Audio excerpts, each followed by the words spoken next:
You ever notice how power changes the way some people see the world? Like the moment they get a badge or a title or even just a little authority, they stop seeing people and start seeing obstacles. I didn't really understand that until the day I watched a grown man in uniform slam a 10-year-old girl against a police car and honestly believe he was the good guy. Yeah, that happened. It was one of those afternoons that feels heavier than it should, heat sticking to your skin. The air kind of lazy, like nothing bad could possibly break through it. Quiet neighborhood outside Harbor Ridge, Virginia. The kind of place where folks leave their garage doors open and jog with headphones in both ears because they assume the world is safe there.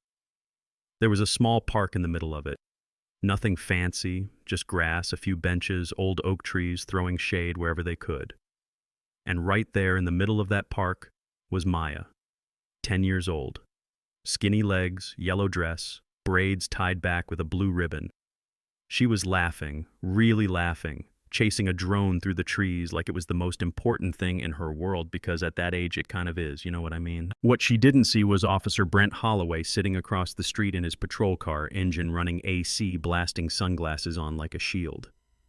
7 years on the job, the kind of guy who thought respect was something people owed him the second they saw the uniform. He didn't see a kid flying a drone. He saw a black kid with an expensive toy in a neighborhood he decided she didn't belong in. That thought landed in his head and settled there like truth. He keyed his radio slow casual like he'd done this 100 times. Dispatch Unit 12, got a suspicious individual in Cedar Glen Park. Possible trespassing. Dispatch pushed back light tone, no urgency. No calls, no complaints. Holloway smiled anyway. Yeah, I'm gonna make contact. Better safe than sorry.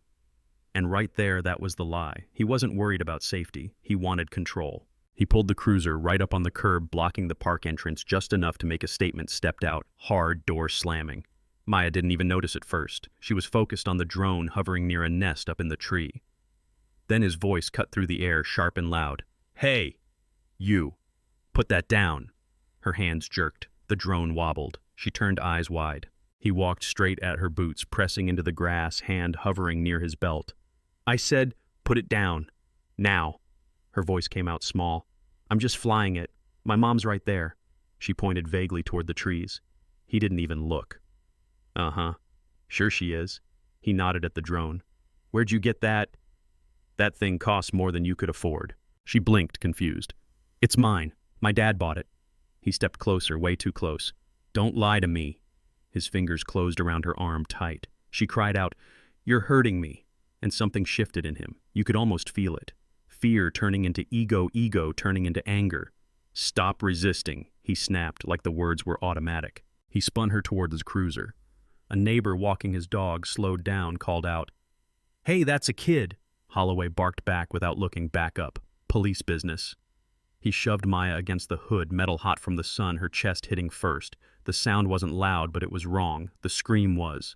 High, sharp, panicked, the kind of sound that makes your stomach drop. What Holloway didn't see, couldn't hear over his own breathing was the black SUV parked up the hill. What he didn't know was that Maya wasn't just some kid alone in a park. Her mother, Lena Carter, was nearby on a call, and she wasn't just anyone. She was the acting director of a federal protective agency. That park had been cleared, secured. The SUV wasn't coincidence. The men inside weren't random. Lena heard the scream and everything else disappeared. Phone slipped from her hand. Move, now. She didn't wait for the vehicle. She ran. Shoes kicked off grass under her feet, heart pounding like it was trying to break free. By the time she reached the cruiser, Holloway was pulling out his cuffs. Get away from her. Her voice didn't shake. That surprised him. Ma'am, step back. She didn't. She shoved him hard enough to make him stumble. Maya slid off the hood and collapsed into her mother's sobbing face buried in her waist. Lena wrapped one arm around her and pointed at Holloway with the other. You touched my child. He recovered fast, anger flooding his face. You just assaulted an officer. His hand went to his baton. Turn around. And that's when two men appeared behind him. Black suits, calm eyes, movements controlled. Step away from her. Holloway laughed short and sharp. Who the hell do you think you are? Federal agents. The words landed heavy. Holloway scoffed. I don't care. This is my jurisdiction. Lena looked at him, then really looked at him. You have no idea what you've done, she said quietly. And that quiet scared him more than yelling ever could. Sirens came next. Local backup. A sergeant with a thick mustache and an attitude rolled up and immediately took Holloway's side. Asked Lena for ID like she was the problem. She showed him. His face changed just a little, but pride kicked in fast. "We'll handle this internally." Lena shook her head. "No, you won't." She made one call. Not to 911, to someone who didn't ask questions.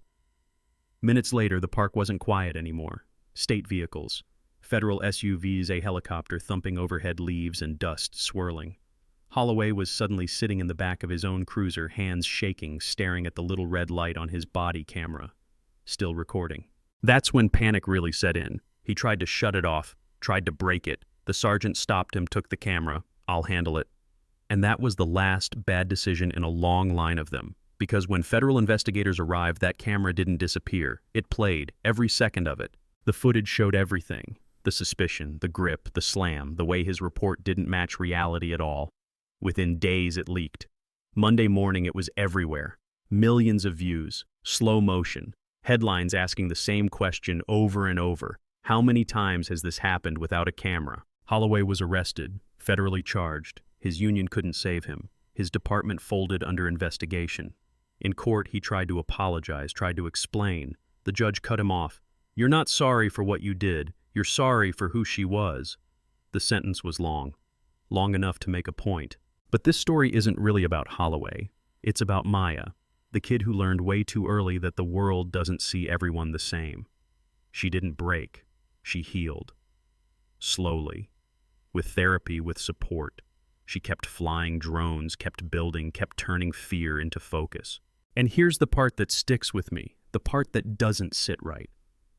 If Maya's mother had been just another woman, if there hadn't been cameras, if power hadn't shown up at the exact right moment, Holloway would have gone home, written his report, and slept just fine. That's the question I want you to sit with. Was this justice, or was it luck? And how many people never get either? Drop your thoughts in the comments. Tell me what you think. Was the punishment fair? Did the system work, or did it only work because the right person was watching? And if you've ever been judged, targeted, or dismissed because of how you look or where you come from, share your story. Let's talk about it.